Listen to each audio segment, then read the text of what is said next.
Hi, Meghann anseo, in sa vlog seo, bhaimid ag féchans a rudahínt atá anamá ag gcór dúilgar agus imní agus rudahínt atá an éifritach ag gcór do meabhair sláinte. Níl éadi cheartúm sa cum éadi eile chur féin agus an sin leanamad rá. Tá mé ag haint faoi Aclaíocht. Tá Aclaíocht anamá ag gcór do meabhair sláinte má tá imníart nó dúilgar té amá. Is féidir dul ag siúl nó ag ri, is even lom ag dul amach ag ri. Téim ag ri gána tríúr san seachtain, téim ag ri I méanair, nó tá grúpa le fáil san chathair agus is féidirlinn dul amach ag ri.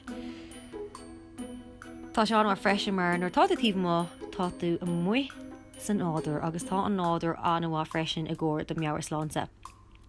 Tá teag rugbí le fáil go leor carach I ngáileamh, I limní, I Aclaí, I Corcaí.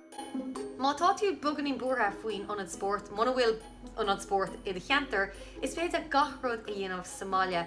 Déanam mé seo 3 uair an seachtain, mar tá spás agam, tá yoga mat agam, tá kettlebell agam, tá tromán agam, agus tá méid fí seo le fáil ar YouTube. Is even am the body coach agus body fit by Amy.